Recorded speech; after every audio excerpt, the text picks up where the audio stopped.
Welcome to a brand new.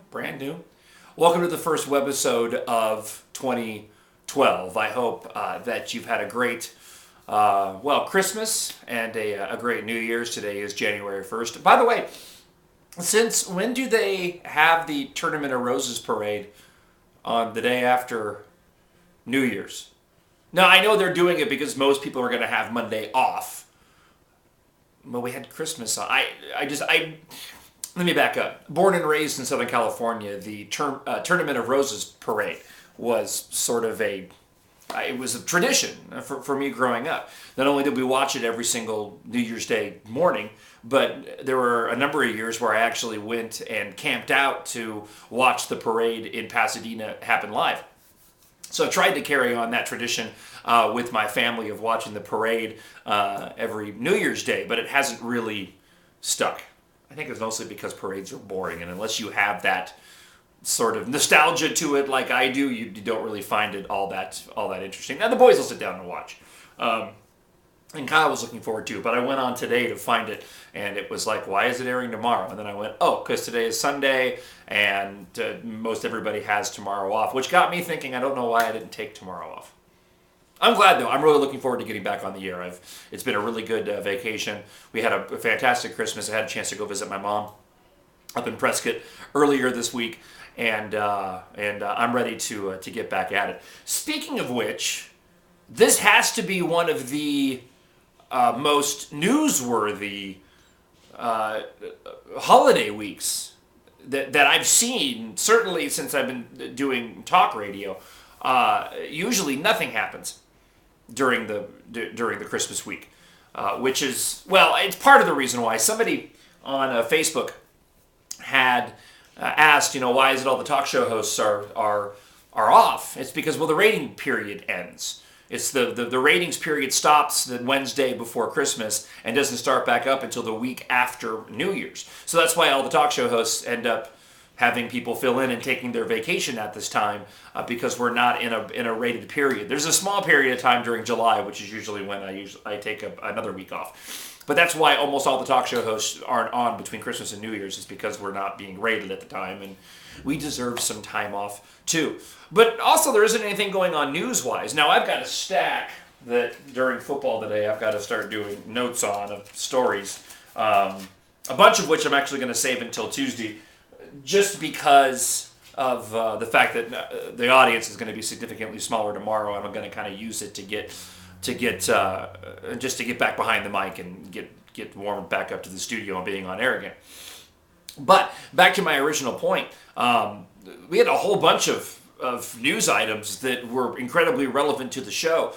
First and foremost, like the day after I went on vacation, TPD went and cleaned out Occupy downtown. Now, I kind of knew that was coming. I wasn't going to stall my vacation for it.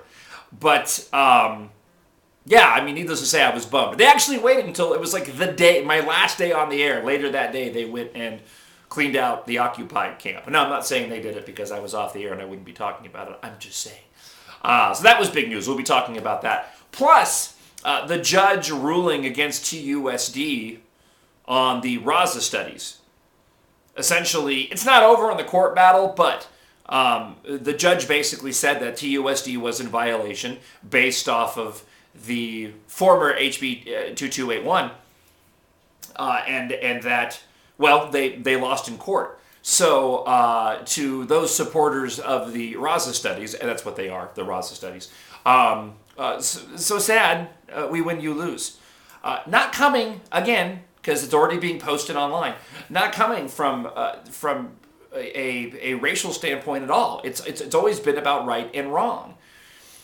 The interesting thing to me, and we'll get into this in depth on the air, in regards to this judge ruling and the inching closer to the end of this anti-American propaganda indoctrination course, is how long it took. That article from John Ward came out, the former teacher, in 2008? Or was that 2009? I have to go, actually, hold on. I dug up all my old articles. Here it is. Yeah. 5/21, 2008 tells you how worn this paper is. Raza Studies gives rise to racial hostility. I started on the air in August of '07 at The Truth, and this was out, about a year later. This was when Ward blew the whistle off this. Now I know a lot of people will go back to the comments that were made in regards to all Republicans hate Latinos when Dolores Huerta was speaking, but really John Ward's the one that launched this whole episode. Over 3 years it took to get anywhere on this. It tells you how long these types of things take place. And it wasn't camping out in a park, right? It wasn't breaking the law that got us to the point where we've almost eliminated this horrible course and the tax dollars that were being wasted on it inside TUSD. It wasn't a bunch of protesting that did it. It was a constant spreading of the truth. It started with John Ward's article. It continued with the exposure on my show to a large degree. Then other individuals, Lori Honeycutt and John Honeycutt, to Rich Kronberg, Tucsonans United for a Sound School District, who picked up the mantle and did more of the hard work in getting it out there, and the actions of the supporters of the program in and of themselves, because once they started to lose the argument, they resorted to protesting and violence and chaining themselves to stuff. And it's a really, really, really good example of how long these types of things take place to have a sense of justice and the right thing be done. Ultimately, the truth will prevail and the right thing will happen. It just takes a long time. And that was a problem going back to Occupy from the beginning. Their whole camping out in a park, trying to get their way, it wasn't going to get anywhere. They didn't have any arguments. They weren't willing to put in the legwork because they were lazy, because they didn't really have any arguments. But those of us who had been following the Mexican-American studies for a long enough period of time knew how dangerous and damaging the program was. And once they got their backs pushed up against the wall, the supporters of the program, they exposed themselves for who they really are. And that it wasn't about the betterment of the children or exposure of history. No, it was all about serving an agenda. And we are just that much closer. So again, I'm going to gloat, haha, we win, you lose. The right thing is going to be done in this regard. So yeah, it's been a busy week. But I've been glad to have been on vacation, and I'm ready to get rolling again. So the first show of the new year starts on Monday.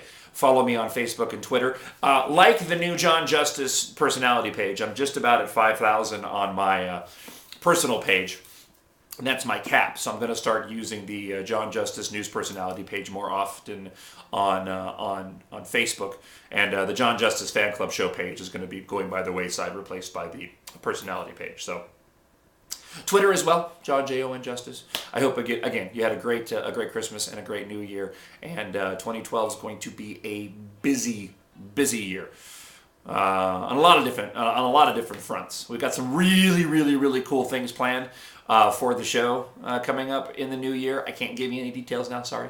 Just a tease. But we do have some really cool stuff planned. So thanks for your support and for, as rough as 2011 was, for making it a great year for the show and for the truth through your support. And looking forward to entertaining you throughout 2012. All right, thanks for watching. Bye.